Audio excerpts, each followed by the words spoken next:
Welcome to Driven, the Unscripted Success podcast, with your hosts, Mike Mannino and Nareman Hamdan, bringing you insights and stories on achieving personal, professional, and financial success. Hi, everybody. It's Michael Mannino, and welcome to Driven, Unscripted Success podcast. Today on the podcast, we're interviewing professionals who share their experience with you, the audience, and how they got to where they're at today. And zooming from the beautiful island of St. Pete Beach, Florida, we got Catherine Jadot. Is that correct? Yeah, that's good. I tried. Hi, everyone. I tried. I tried my heart out. I'm good at a lot of things. French is not my forte.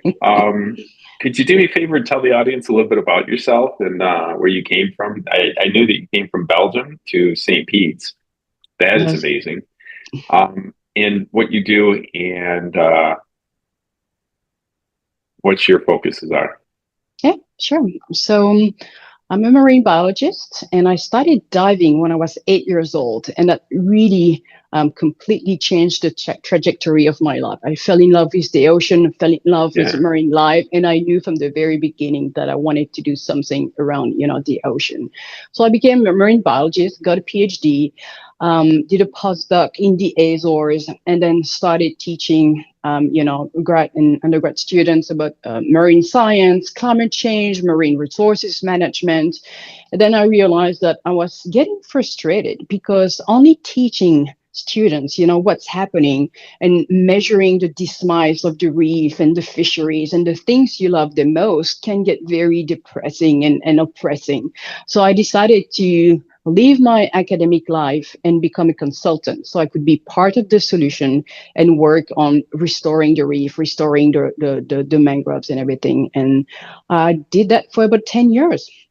And then I realized that you can be the best practitioner that you want. If you do, let's say, a mangrove restoration work, you can come back to the same site 10 years after, and it could be damaged because people decided to chop down the mangroves to do something else with it. Or you could have a legal sand mining activity that's going to smother all the reefs that you have restored.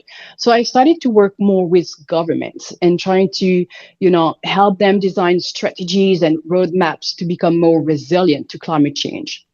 And then I realized that, very often governments don't have the finances and the bandwidth to implement all those strategies and those roadmaps. So that this is when I started to work more with the finance world, trying to bring more capital to the governments, but also to private enterprise, so we could create healthier oceans and healthier environments. Oh, that's awesome. So is it investors you're looking for, or is it just for donations? Pure curiosity. You say capital, Mm-hmm. Is it for investing or is it for donations?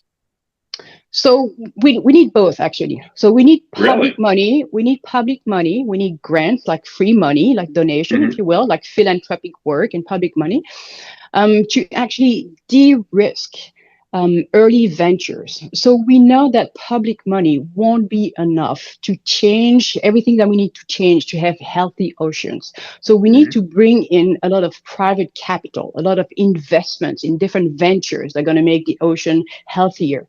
But very often investors don't like the early phases, the early stages that are more risky.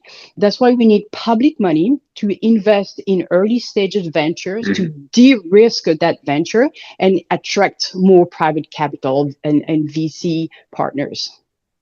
Gotcha. That makes perfect sense. Okay. Is there a lot of competition in what you do? I mean, there's a lot of people that talk about climate change and how to fix it. What do you do that's different? What's easy to you that's harder for everybody else? I think because I have such a diverse background, I was in academia, I worked with governments, and I work with VCs. I speak different languages, and I like to see myself as a translator between science, governments, and the private sector, because very often they don't have the same lingo, they don't have the same language. And if you try to speak to an investor the same way you speak to a government, it's not going to work well. So I try to, translate and facilitate the connection between those different groups of people. I like what you said, different languages. Mm-hmm. Mm-hmm.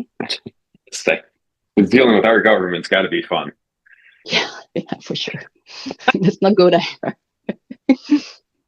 I understand how hardly what you're saying. It's a necessary evil. Mm-hmm. If someone listening wants to get better at what you do, what advice would you give them? What suggestions would you give? Get exposed, to what you want to do. You don't need a degree, you need experience. There is so many opportunities to volunteer on different programs, nearby or even abroad, go get some experience and make sure this is what you want to do. And you're going to make yourself more attractive to companies who need to hire someone if you have already that experience, that specific experience. Agreed. Experience is one of the most sought after qualities in the workforce. Period. Mm-hmm. If you've been through something many times, the people love to hire that more than anything. I think. Yep. What is one of the biggest challenges you've had to overcome in your career? I think for me, The U.S. government. Yeah. I'm going to pass that. Sorry, I think for I me, can say that you can't. It has been changing careers path. Yeah. It's actually it goes back to experience, right? Every time you change path, you start from scratch pretty much, right? So, I did my PhD and my postdoc in the Mediterranean Sea, and I wanted to work in the Caribbean Sea. So I had zero experience in the Caribbean, and it was super hard for me to get my first job in the Caribbean because I had no experience. So I did exactly what I suggested a few seconds ago. I did a bunch of volunteer work in the Caribbean. And I started to accumulate experience like that, and I got my first job in the Turks and Caicos Islands after that. But it's always very difficult to start from scratch. So when I started my consulting business, it was also very, very difficult because I think if I had to do it again, I wouldn't do it the same way that I did because I just dropped my academic job and started a consulting business with like zero experience, zero network, zero connections. So the first few years we were very lean and very stressful. But yeah, so if I had to do it again, I would start working for a consulting firm first, building my network, building my connection, building my experience, and then start my own firm. Yeah. Yeah, I agree with that whole part. I try and coach people, and I tell them to make your passion your side hustle. Mm-hmm. Until your side hustle makes more than your regular hustle, then you can quit. Exactly. Yeah, that's. I'm sorry you had to learn that hard way. That's not a fun one. I'll give you that. It sounds like things are going pretty well for you in your businesses. Looking forward to the future, wondering how, have you ever done or tried to create passive income in your industries? I love that question. How have you done it? It's actually something I'm working on right now. So I realize that right now, if I stop working, I have no income, right? So as a business owner, it's very often the case. So I made the decision to start a little bit more on the business instead of just in the business, right? So I'm starting to develop different courses, different online training for governments and also for VCs in the private sector, so that they understand better what are the opportunities in the blue economy and what are the smart investment that will also have an impact on the ground. And those will be packaged as an online, on-demand training course that I can sell, that the system can sell when I'm not there. There you go. Good. Beautiful. Like it, love it. Got to have more of it. Mm-hmm. What do you got in the pipeline? What's your plans? Is that mostly what you're going to do for the next 6 to 12 months? Well, I just launched a new book. It's called How It Doesn't End. And I think for the next at least 3 months, I'm going to publish the book. I have a little book tour schedule, in Florida, so I can present my ideas and present the book to different universities and different groups. So that's going to be my focus for the next few months, but also developing the course, developing the videos in addition to my normal work. So that's going to be it until the end of the year. So you're doubling up your work schedule. Awesome. So, so what is the book's name? What is it about? It's called How It Doesn't End, Empowering Solutions for Climate Change. So the book actually followed my journey because I went through a phase where I was very depressed and not very optimistic when it came to the ocean. When you're a scientist, very early career, you're super excited, you want to change the world, you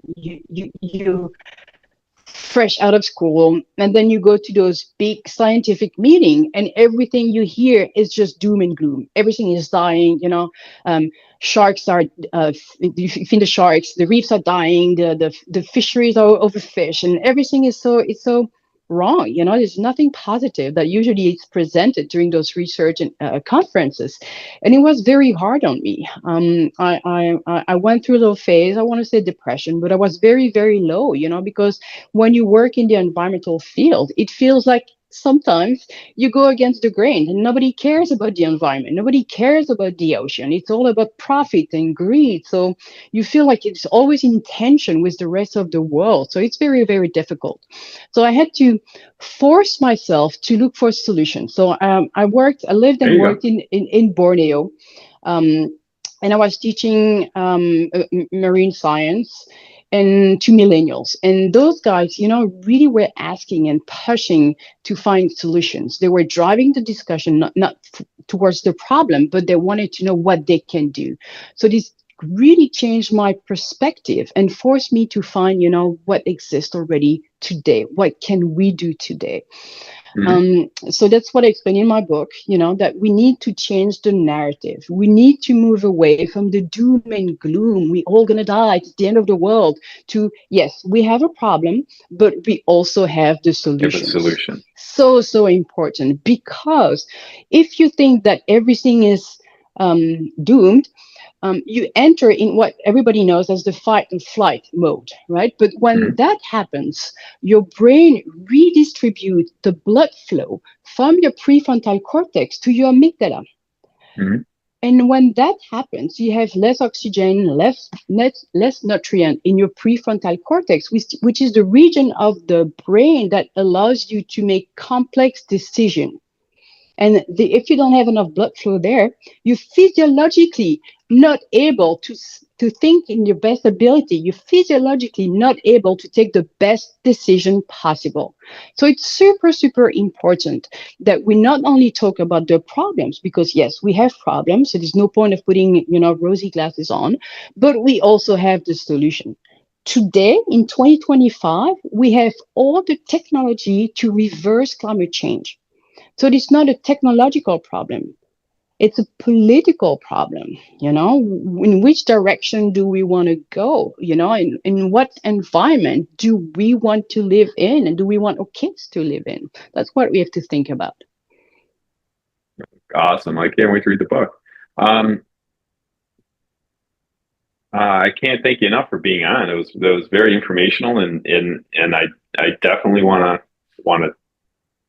invite anybody that would like to talk to you or get some more information to talk about venture capital. How would they do that? How would they get in touch with you? I would say the easiest way is to find me on LinkedIn. I try to be very active there, but I'm also on, Instagram. You can find me through my website. Awesome. Good. Cool. Very cool. Very cool. This is a great, I've never had a scientist on. This is going to be awesome. It's going to be a great podcast. And if you guys would like to talk to Catherine Jadot, please look her up on Instagram and LinkedIn. Thank you very much for being on the show and bringing the insights of your industry to us. This is very informational. I appreciate it. Thank you. My pleasure, Michael. You guys all have a great day. We'll talk to you all later. Thanks. Thanks for listening to Driven, the Unscripted Success podcast. Want to share your story? Apply to be a guest at drivensuccesspodcast.com/guest.